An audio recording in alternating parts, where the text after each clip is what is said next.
Glória a Deus. Amém. Quantos ainda estão felizes? Quero compartilhar algo com vocês hoje. Nós temos vivido dias onde as notícias têm sufocado, onde as más notícias têm tirado muitos e muitos de uma esperança daquilo que Deus prometeu, daquilo que é a palavra de Deus para nós, aquilo que os sonhos de Deus para nós, quanto igreja, quanto filhos de Deus, enquanto pai de família, enquanto esposa, enquanto filho. E Deus está restaurando nesses dias a nossa alegria.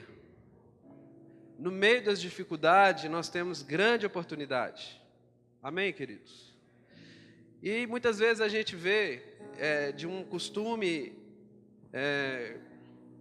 religioso, ou às vezes uma prática, de que as pessoas chegam até Deus para trocar alguma coisa com ela, mas Deus não é assim, Deus nunca trocou nada com ninguém.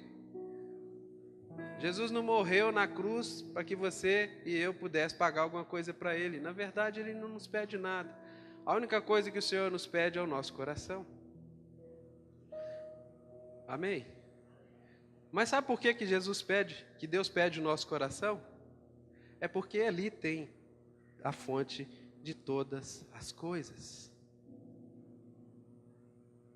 Então, essa noite eu quero começar uma pergunta: como que está o seu coração diante do Senhor? Como que você e eu estamos com o nosso coração diante do Senhor, por tudo quanto nós temos vivido, por todas as experiências que nós temos passado? Será que nós estamos em algum momento trocando alguma coisa com Deus? Será que nós estamos em algum momento desejando penhorar algo para Deus? A única coisa que Ele quer não é uma penhora, não é uma troca, mas é uma dação. Dação é diferente de doação. Dação é algo que está diretamente disponibilizada para outra pessoa. Doação é uma coisa que eu voluntariamente posso dar. Então, a única coisa que o Senhor te pede e me pede é o nosso coração. E Ele quer fazer grandes coisas na nossa vida, porque Ele sabe que é ali que tem as fontes de todas as coisas. E a gente tem a mania de, quando a gente está passando algum tipo de dificuldade, de tribulação, de fazer algumas coisas com Deus, alguns negócios com Deus. Deus, se o Senhor me der uma esposa, eu vou te adorar mais. É algo comum que acontece na vida de muita gente. O que não deveria. Deus, se o Senhor me der um marido, eu vou te adorar mais. Deus, se o Senhor me der aquela casa, eu vou te dar mais. Mas a palavra diz que nós devemos agradar o Senhor, e Ele vai satisfazer os nossos desejos. Amém, queridos? Ele vai satisfazer os desejos do seu coração, do meu. Novamente, coração. Agora, o inimigo tem tentado na nossa mente, de uma maneira tão sagaz, de uma maneira tão forte, e que às vezes tem impedido a igreja de alcançar o seu papel na sociedade, o seu papel de relevância, onde ela foi plantada. Quem estava aqui semana passada? Levanta a mão assim. Foi uma bênção, não foi? Deus está realinhando tudo. Deus está despertando a igreja. E nessa noite eu quero dizer para você que Jesus consola a gente em todas as coisas. O Espírito Santo consola a minha vida e a sua vida. Eu quero falar só de 3 coisas. Quando a gente está nesse momento de perda, esse momento de sufoco, de pressão, nós precisamos aprender a perder, nós precisamos aprender a crescer, e nós, por fim, precisamos amadurecer. Abra sua Bíblia em 1 Pedro, no capítulo 4, versículo 12. A primeira coisa que eu e você precisa é entender os momentos de dor e de perda na nossa vida. 1 Pedro, no capítulo 4, 12, fala assim: não estranheis a ardente prova que vem para vos provar, como se alguma coisa estranha não vos acontecesse. Amém, irmãos? A nossa mente religiosa vai levando a gente num molde, para que nós nos enchamos de soberba e de achar, e às vezes até usar a palavra de Deus para alimentar uma coisa que está distorcida, e de que nós não podemos sofrer aqui nessa terra, de que nós não podemos, passar por dificuldades, quando que o próprio Jesus nos dá uma promessa que nesse mundo, diga assim, nesse mundo, nós teremos muitas aflições, mas é para a gente ficar animado. Amém? Ei, fique animado, porque Ele venceu tudo, e nele nós somos mais do que vencedores. Amém? Mas a gente cai numa soberba de que eu sou cabeça, eu não sou cauda. A gente foi ensinado em tantas e tantas e tantas e tantas campanhas mirabolantes. Só que Jesus não está interessado em nada disso. Ele quer cuidar do nosso coração. Se você está sem uma esposa, Jesus já separou ela para você.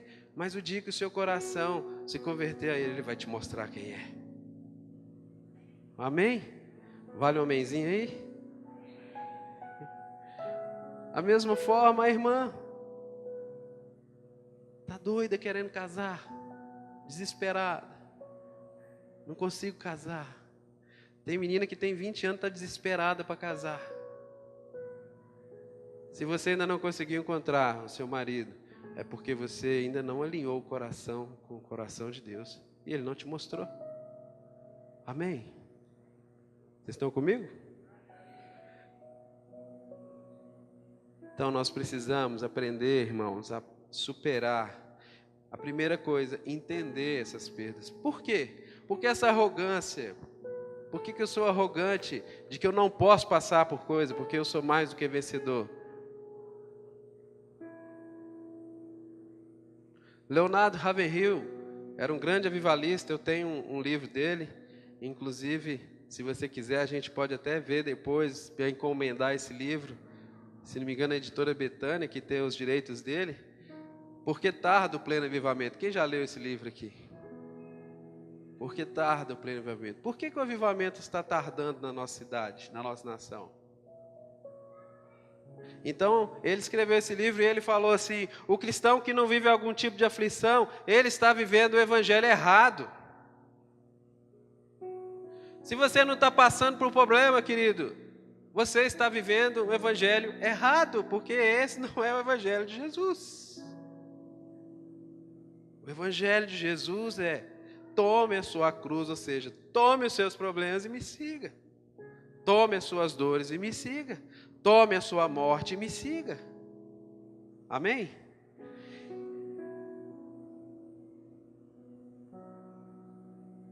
Mas sabe de uma coisa? No processo em que a gente há de entender aquilo que Deus está liberando para mim e para você nesse tempo, muitas pessoas se perdem. Muitas pessoas apontam o dedo para Deus. Muitas pessoas se voltam contra Deus. Mas sabe de uma coisa? Quando uma aprovação vem para mim e para você, ela vem para tratar aqui, para tratar o nosso caráter, para tratar a nossa vida.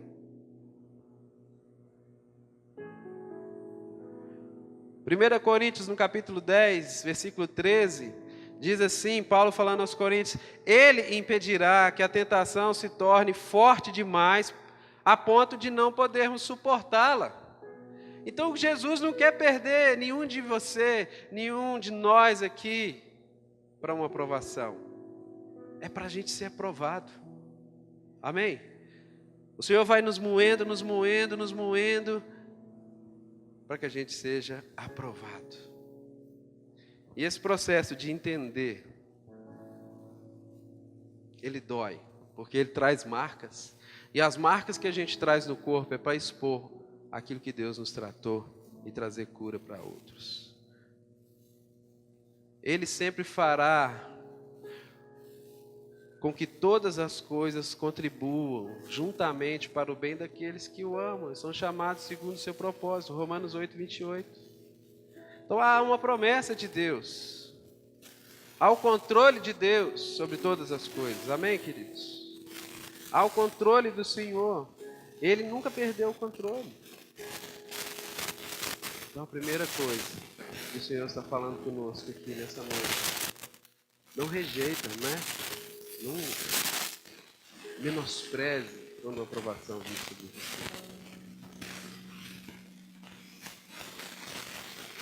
Talvez a gente vive aqui anos e anos e anos e anos em um tipo de provação. Eu gosto muito de uma palavra que o Coach ministrou, eu não lembro nem quando, 2001, se não me engano, quando nós vivemos uma vida cíclica de reprovação.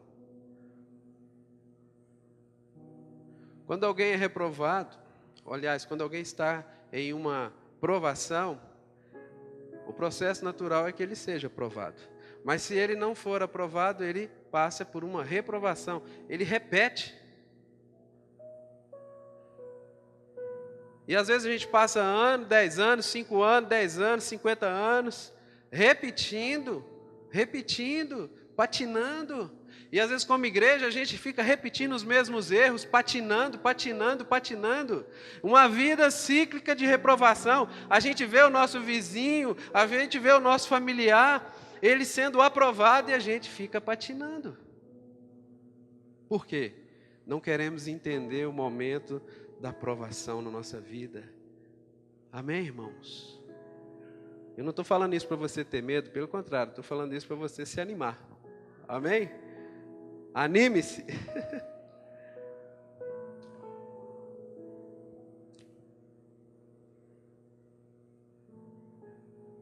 Eu aprendi que as perdas da vida, ela nos faz desenvolver a fé, mas só que isso dói, porque Deus, Ele está nos moldando. E quando molda, queridos, aperta. Aperta aqui, aperta ali. Olha aqui o que Paulo fala. E na verdade,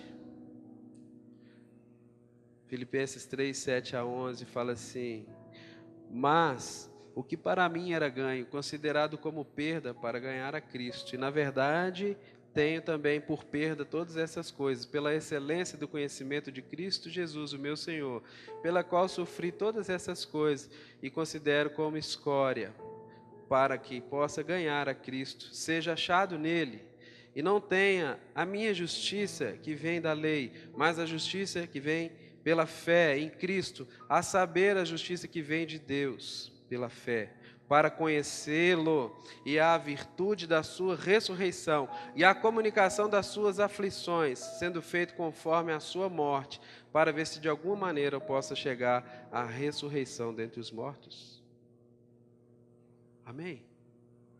De alguma maneira, isso vai gerar em mim e em ti a comunicação dos sofrimentos de Cristo, a comunicação daquela mensagem que Ele carregou, e que até hoje, e que amanhã, e até o dia que Ele voltar, fará grande diferença na vida do ser humano.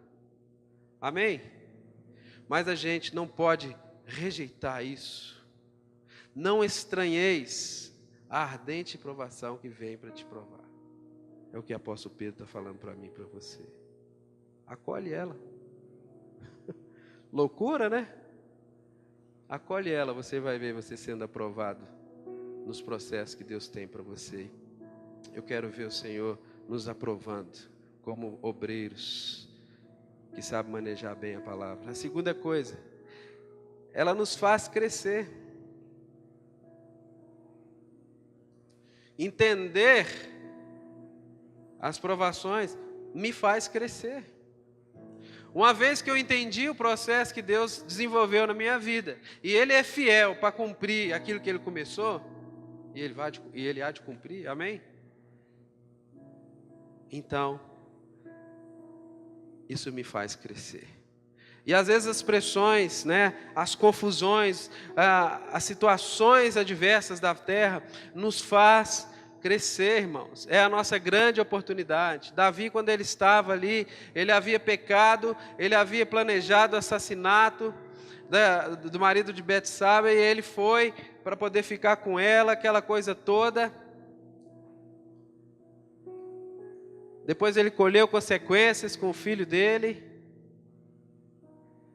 pressões sobre a vida dele. Então lá no Salmo 4, no versículo 1, na parte B, algumas traduções da Bíblia Viva, ela fala assim: tu me expandiste quando eu estava sobre as pressões. Que pressões são essas? Um momento de aflição, é um momento de contrição, um momento de dor. É a minha e a sua oportunidade de olhar para o autor e consumador da nossa fé e falar: muito obrigado. Muito obrigado.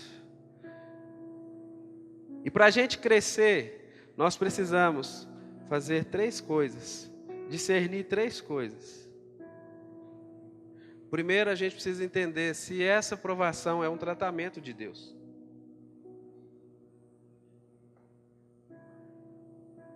Porque às vezes é o Senhor que está tratando, trabalhando a nossa vida, moldando. E aí qual que é a receita para isso? Tiago, capítulo 4, versículo 7. O que a gente tem que fazer ali? Submeter sob a poderosa mão do Senhor. Amém? Sujeitar a Ele, render-se a Ele. Ok, Deus, faça o que o Senhor quiser. Eu me rendo, eu me submeto. Amém? Esse é o primeiro caminho, o primeiro ato que eu preciso fazer para eu crescer.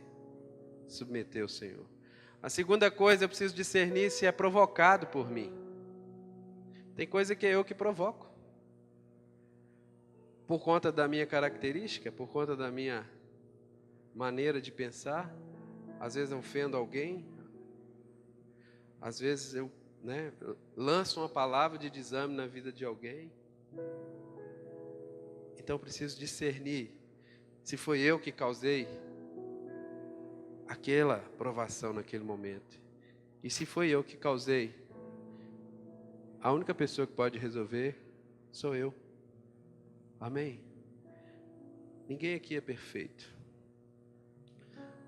Outro dia eu li não sei se foi no Facebook ou no Instagram, passando ali no centro, aí tem uma igreja ali assim, aqui é proibida a entrada de pessoas perfeitas. Eu achei muito interessante. Nós não somos perfeitos, o único perfeito que entra aqui é Jesus, amém? Nós somos vacilão, nós erramos.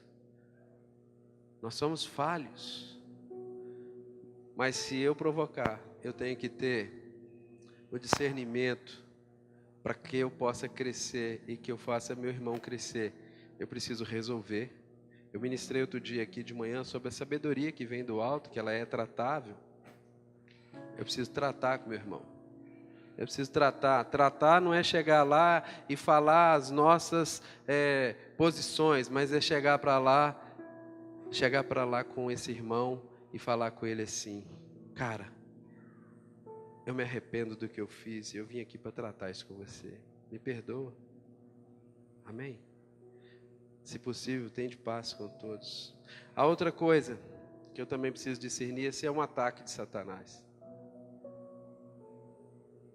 E se é um ataque de Satanás, também Tiago, capítulo 7, fala assim, capítulo 4, versículo 7, fala assim: resisti ao diabo e ele fugirá de vós. Amém? Quando vem as propostas de Satanás para nós, é resistir a andar contra. Resistir a colocar um basta. Resistir a dizer não. E isso faz parte de um processo na nossa vida, que ao longo do nossa caminhada com o Senhor, nós vamos discernindo e nós vamos aprendendo a dizer não. Quando a gente está iniciando na fé, tudo para a gente é sim, sim, sim, sim. Só que chega uma hora que a gente vai crescendo e a gente começa a dizer não. Não, isso aí não é de Deus, eu não quero para mim. Essa proposta não vai ser edificante para mim. Isso aí não vai ser bom para minha família. Não quero, estou fora. Amém? E isso, nós podemos resistir às propostas de Satanás. Amém, queridos? Aleluia. Quando a gente age assim, nós vamos crescendo. Mas, Osiel, por que as provações então vêm? Qual o propósito disso? Qual a vontade de Deus? Olha, eu não sei para você, mas eu sei qual que é a vontade de Deus Se você quiser marcar a sua Bíblia ou guardar aí, Deuteronômio 8, 15, 16, fala assim: Ele conduziu pelo imenso e pavoroso deserto, por aquela terra seca e sem água, de serpentes e escorpiões venenosos. Ele tirou água da rocha para vocês e sustentou no deserto com maná, que os seus antepassados não conheciam, para humilhá-los e prová-los, a fim de que fosse tudo bem com vocês. Então, o fato que o Senhor quer, com aprovação para mim e para você, é que tudo vá bem com você. É que tudo vá bem com a gente. É que tudo vá bem com a nossa família. É que tudo vá bem com a congregação. É que tudo vá bem na escola. É que tudo vá bem onde a gente anda. Na escola, no trabalho, enfim, na faculdade. O desejo do Senhor é que tudo vá bem com você. Amém? Você crê nisso? Então tem um processo para a gente entrar nisso. Por que Ele manda o povo então para o deserto pavoroso? Cheio de cobra, cheio de escorpião.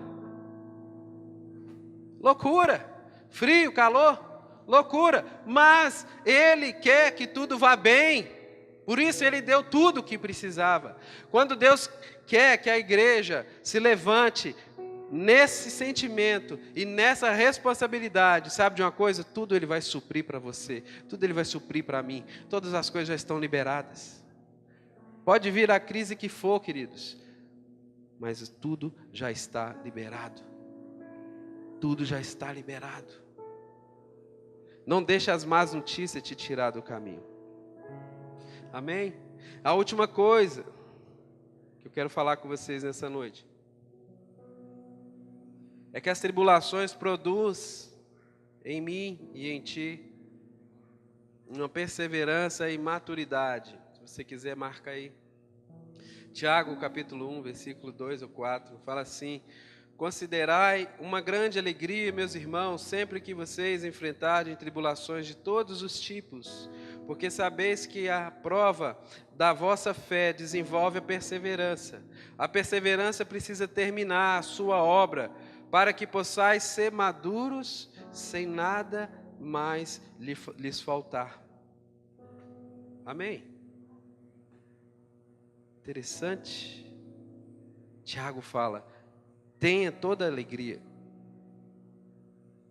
Tenham toda alegria. O passar por todos os tipos de provações, tribulações, enfrentar-lhes, porque isso desenvolve a perseverança. Quando você vai ali no dicionário, a palavra perseverança, o significado dela é constância, persistência. O que o nosso irmão Tiago está dizendo para nós aqui é que uma provação, quando entra para mim, entra para você, entra na nossa vida, ela quer gerar perseverança dentro de nós. Ela quer gerar constância dentro de nós.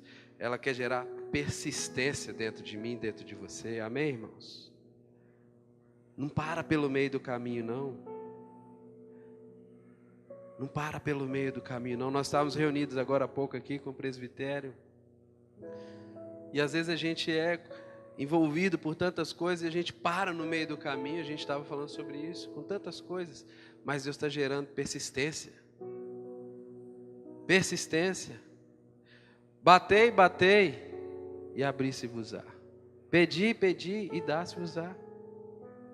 Amém? Estão comigo? A outra coisa, o sinônimo da palavra perseverança é tenacidade. E o significado de tenacidade é obstinação. Então, com essa palavra que Tiago está falando para mim e para você, é que algum tipo de tribulação, de provação, ela está obstinada para você. Ela está obstinada para mim. Amém? Algum momento da nossa vida nós vamos passar por ela. Quando Jesus já estava ali há algum tempo já com o seu ministério público, quando chegou ao fim ali daquele tempo, o Getsemane estava na área. Ele não queria passar, mas ele teve que passar.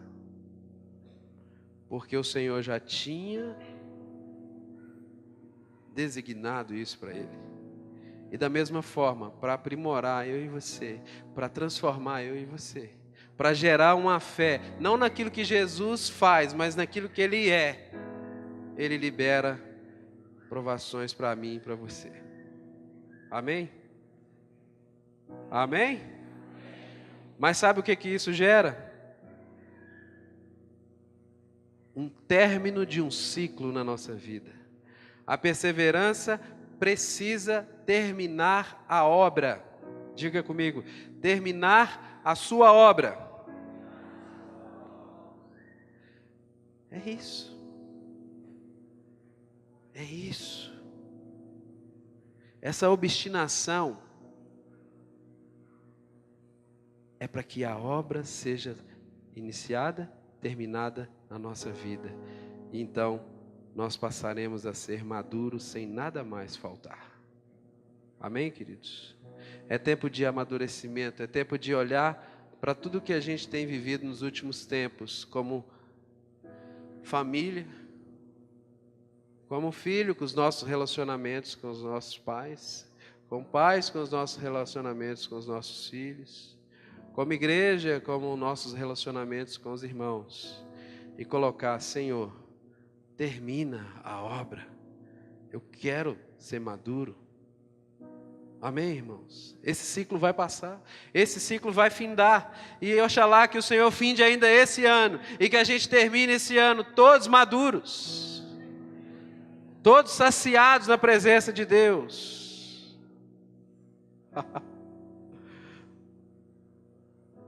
Aleluia. Para terminar, eu quero ler um texto aqui, 2 Timóteo, capítulo 2, versículo de 9 a 13, fala assim: é porque eu tenho pregado grandes verdades, que me encontro aqui em problemas, e fui lançado na prisão como um criminoso, mas a palavra de Deus nunca está presa.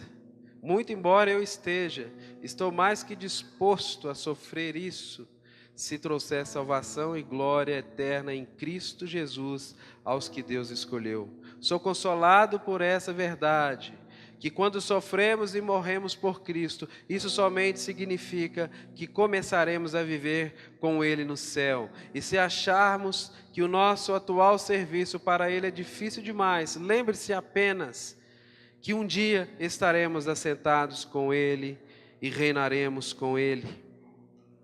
Mas se desistirmos ao sofrermos e voltarmos contra Cristo, então Ele também precisará voltar-se contra nós, até mesmo quando estivermos fracos demais para termos qualquer resquício de fé. Ele permanece fiel para conosco e nos ajudará, pois Ele não pode nos repudiar, pois fazemos parte dEle, e Ele sempre cumprirá as suas promessas a nós. Ele sempre cumprirá as suas promessas a nós. Ele sempre cumprirá as promessas dele à sua vida. Ah, Deus me chamou para o campo missionário 40 anos atrás. Ele cumprirá as promessas da sua vida.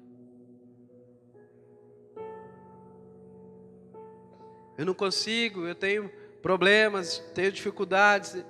Ele cumprirá as promessas da sua vida, irmão. Amém? Amém? É tempo de nós buscarmos essa perseverança no Senhor. É tempo de nós buscarmos esse ambiente que Deus está preparando para tudo aquilo que Ele deseja fazer nessa nação. Nós somos humilhados como nação, nós somos chacoteados como nação. Mas Deus vai fazer surgir dessa nação um povo que vai trazer relevância para todos os confins da terra. Amém? Todos que riram de nós vão ver a glória de Deus manifestada na nossa vida. Essa é uma promessa de Deus para a igreja. Amém, queridos? É tempo de amadurecer, finalizar os processos, finalizar os ciclos e ser aprovado e ser maduro para que nada mais nos falte. Se alguma coisa está nos faltando, é porque não amadurecemos e esse tempo está chegando. Porque a obra já começou há muito tempo. E ela precisa terminar. É o tempo de terminar essa obra. É o tempo de terminar essa obra. Essa obra que começou há algum tempo, eu não sei quanto tempo na sua vida, 1 ano, 2 anos, 10 anos, 20 anos.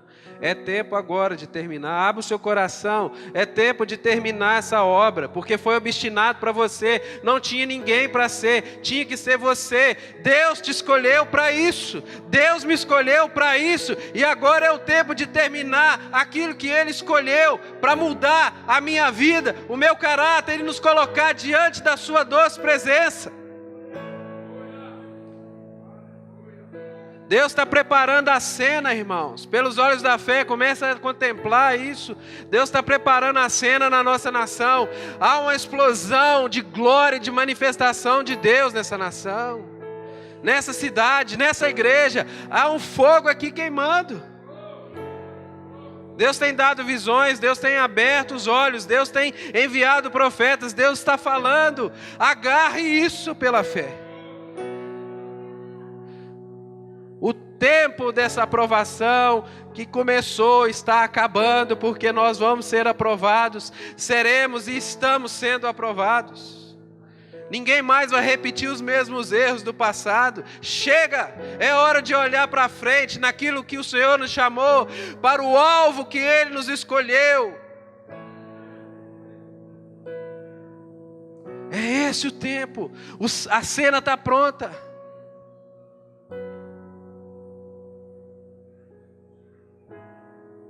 O som está rompendo.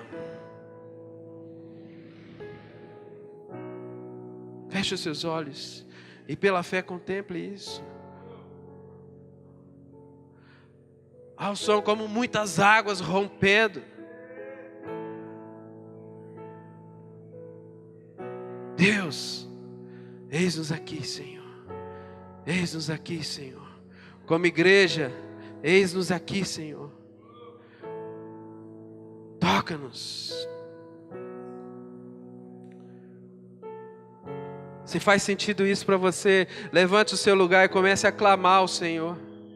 Comece a clamar ao Senhor por esse tempo, por essa aprovação, por esse mover do Espírito, por esse mover da glória de Deus. O rompimento. Comece a clamar: Deus, eu quero me arrepender diante de Ti. Eu cansei, mas eu ainda confio em Ti. E eu sei que o Senhor há de fazer algo poderoso. O Senhor há de restaurar a minha família. O Senhor há de restaurar os meus filhos. O Senhor há de restaurar a minha esposa, meu marido. Eu creio. Eu creio. Eu creio na Sua palavra, Deus. Eu creio na Sua promessa, Deus. Eu sei que o Senhor me escolheu. Faça tudo o que o Senhor quiser fazer comigo. Mas, de uma vez por todas, Deus, me faça ser maduro. Eu não aguento mais viver uma reprovação.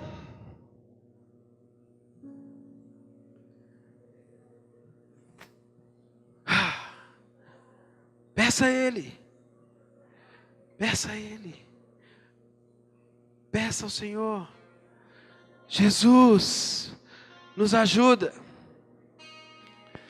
Eu quero abençoar os teus filhos, Senhor. Quero abençoar as tuas filhas, Senhor, aqui nesse lugar, nessa noite. Nós queremos ir em direção àquilo que o Senhor sonhou para nós. Nós não queremos desviar nem para a direita, nem para a esquerda, Senhor. Nós queremos mesmo, Pai, é ser cheios da Sua doce presença, da manifestação da Sua glória.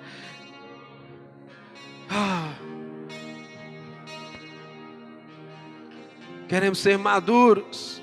Queremos ser maduros. Queremos, Pai, como uma comunidade madura, andar na Sua presença.